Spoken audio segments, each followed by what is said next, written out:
meu amigo e minha amiga cartoleira, como estão vocês? Aqui quem tá falando, Gustavo, o GSS Games na parada com vocês. E galera, tô aqui hoje, 13ª rodada do nosso queridíssimo Cartola FC, pra trazer pra vocês o vídeo sobre a análise dos confrontos, galera. No vídeo de hoje eu vou dizer quais times têm mais chance de conseguir o SG, quais times têm mais chance de fazer muitos gols, ou seja, colocar atacantes desses times é bom, e defensores também, e quais times vocês devem evitar, porque hoje estão participando de um clássico, ou são jogos muito pareios entre adversários próximos na tabela. Sempre lembrando que apesar de ser clássico ou jogos pareios, você sempre pode escalar um ou outro jogador que você confie que possa fazer uma boa pontuação.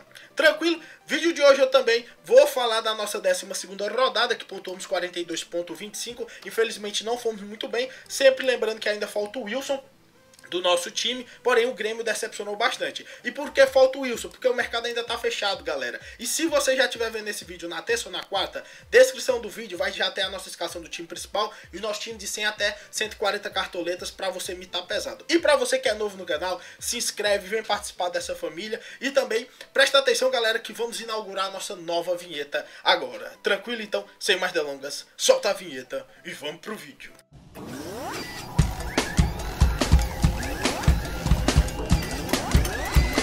Agora o bicho vai pegar!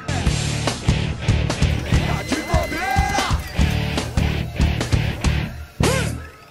Voltando aqui, galera, gostaram da vinheta? Se gostou da vinheta, já papoca um like pra dar aquela fortalecida. Quem não gostou, infelizmente, galera, eu não posso agradar todo mundo. Eu tava achando que tava na hora de mudar e coloquei essa nova vinheta. Tomara que tenha agradado a maioria de vocês, tranquilo? Porém, nessa rodada nós vamos, primeiramente, antes de falar da 13ª, vamos falar rapidinho da 12ª rodada, onde tivermos umas zebras danadas, galera. Por quê? Porque muitos confrontos não foi o que a gente esperava, principalmente quando olhamos para o Grêmio. O Grêmio, que era o grande favorito dessa rodada, pegando o Avaí, acabou perdendo por 2-0. E o grande mito da rodada, sempre torcendo, tá faltando o Wilson jogar, tomara que o Wilson até mite mais do que o Douglas Fred, que ele até salva a minha pontuação. Porém, acho muito difícil o Wilson conseguir 33 pontos, porque esse garoto foi um monstro. Defendeu pênalti, 7 defesas difíceis e ainda saiu com o SG contra o melhor ataque da competição.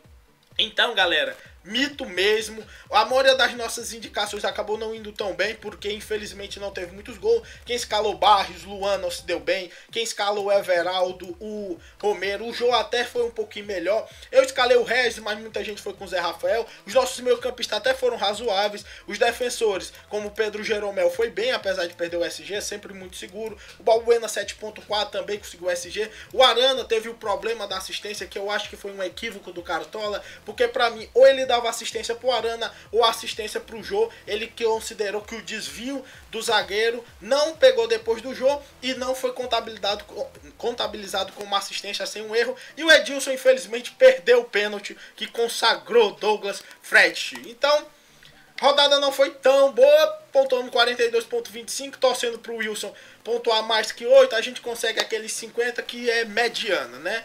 Numa rodada difícil como essa já é lucro. Tranquilo? Então, sem mais delongas, tem que levantar a cabeça e já pensar na próxima rodada, que é a 13ª. Tranquilo? Então, vamos falar dela, porque é isso que importa. Primeiro jogo, galera. Atlético Mineiro e Santos. Já vemos uma pedreira aí na frente. Atlético Mineiro que foi punido nessa 12ª rodada, levando um gol no finalzinho. E olha que chegou a perder pênalti. O Jefferson voltou muito bem no gol. Foi uma boa... torcendo pelo jogador, né, que acabou ficando muito tempo lesionado, um ídolo do Botafogo. Acabou conseguindo um empate no finalzinho com um pênalti. O Atlético Mineiro vai pegar o Santos. Santos que veio de vitória contra o São Paulo. Uma vitória que estava ganhando de 3-0. Acabou sofrendo um pouquinho no final, depois que o São Paulo conseguiu fazer o segundo gol e conseguiu colocar uma pressãozinha no time do Santos. Porém, o Santos acabou vencedor. O jogo é no Independência. Vejo um jogo muito equilibrado. Evitaria jogadores dos dois times. No máximo querer colocar uns atacantes do Atlético Mineiro. Tranquilo que sempre tem boa chance de fazer gol em casa. Aí depois temos Ponte Preta e Bahia, galera. Aqui é um jogo ótimo, principalmente para atacantes da Ponte Preta. O Bahia é um time que joga um bom futebol, mas também sofre muito na defesa. É um time que sofre bastante gols, como vocês podem ver. O Bahia já sofreu 15 15 gols até o momento na competição. A Ponte é outra que já sofreu 15 também. São dois times que sofrem bastante gol, é uma média superior a 1 por jogo. E também são times que razoavelmente fazem gol. O Bahia já tem 14, enquanto a Ponte tem 12, ou seja, são times que marcam um gol e sofrem gols. É uma perspectiva grande de atacantes se darem bem, como o Luca. São opções válidas. Pelo lado do Bahia, Regis é uma opção válida. O próprio Zé Rafael também. Depois temos um clássico carioca que é Fluminense e Botafogo, um jogo complicado. Fluminense que também vem de um empate, assim como o Botafogo.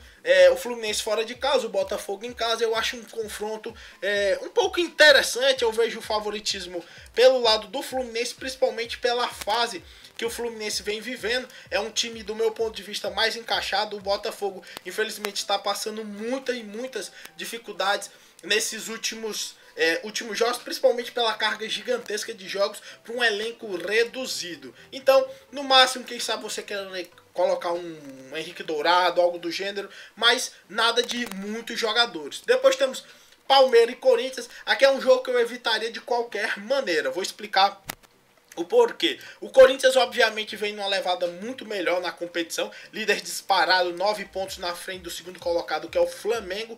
Porém, galera, o Palmeiras vem num ascendente legal. Dos últimos 5 jogos são 4 vitórias. A última derrota foi contra o Cruzeiro, fora de casa, que também não é nenhum absurdo. Evitaria tanto os jogadores do Palmeiras, que nós estamos falando do Corinthians, que é o melhor time do Campeonato Brasileiro, e nem colocar jogadores do Corinthians, porque o jogo é no Allianz Parque, que é sempre muito complicado. Depois temos Atlético Paranaense e Cruzeiro, galera. O Atlético Paranaense, que é um time interessante, de vez em quando dá uns jogos fora de série, depois cai muito de rendimento. Tava vindo muito bem no Campeonato Brasileiro, aí levou uma porrada do Grêmio na Copa do Brasil, tá complicado na Libertadores por causa do Santos. É um time que oscila muito de grandes jogos para jogos muito medíocres. O Cruzeiro vem mostrando uma melhoria na competição, porém é um time que oscila também bastante. Como vocês podem ver aqui, o Cruzeiro é um time que dos últimos 5 jogos são 2 vitórias, 2 derrotas e 1 empate no Campeonato Brasileiro.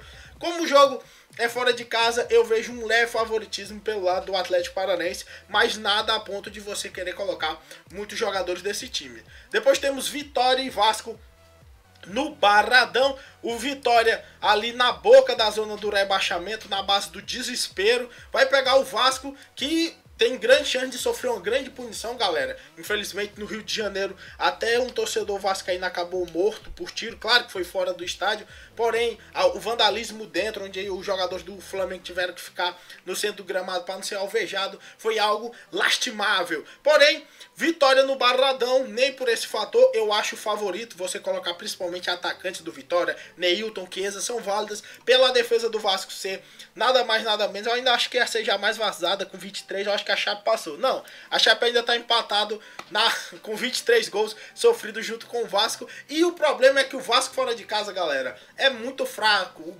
A grande força do Vasco é quando joga em São Januário, então por isso eu diria que atacantes do Vitória são uma boa. Depois temos Flamengo e Grêmio, galera. Aqui é um confronto interessante. Vejo o favoritismo total do Flamengo por 2 fatores. Primeiro, pelo grande futebol que o Flamengo está mostrando quando está jogando na sua nova casa. E o outro é porque o Grêmio deu uma apagada no Campeonato Brasileiro, galera. Vem de 3 derrotas consecutivas. Vai ser uma briga entre segundo e terceiro colocado.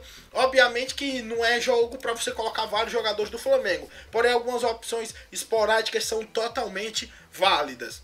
Depois nós temos a briga entre o lanterna e vice-lanterna, o São Paulo, com toda a sua história, até os brasões parece, contra o Atlético Goianiense. É um jogo, galera, que o São Paulo obviamente é favorito. Eu acho que o Lucas Prato provavelmente será a melhor opção de ataque que teremos nessa rodada. E defensores também é uma opção válida. Provavelmente Rodrigo Caio já não vai estar mais compondo o elenco por causa da proposta do Zenit. Claro que se ele ficar é outra excelente opção, porém os defensores em gerais do São Paulo, assim como jogadores de frente, são totalmente válidos. Depois temos Sport e Chapecoense. Eu vejo o favoritismo do Sport aqui contra a Chape, pela fase que o Sport vem passando, principalmente quando joga em casa, se deu bem na Sul-Americana e não tá levando tanto gol como era costumeiro levar. Claro que eu ainda não sei como é que foi o jogo entre Coritiba e Sport, pode ser que o Coxa tenha metido um 5-0, alguém esteja escrevendo aqui, Gustavo, tá vendo? O Sport tem uma defesa fraca.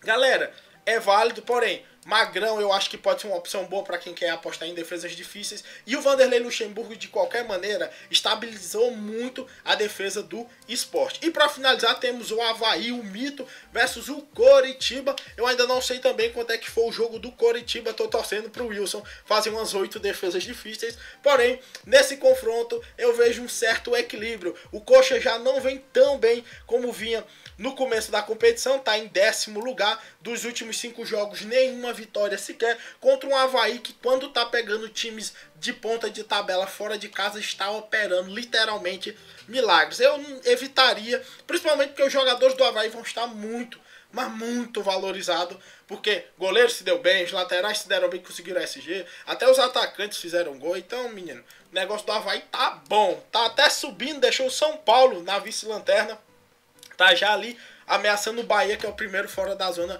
do rebaixamento. Então foi isso, galera. Se você gostou do vídeo, papoca o like. Não é inscrito no canal, se inscreve, porque ainda vem muito mais. Um abraço a todos, rumo à mitagem e valeu!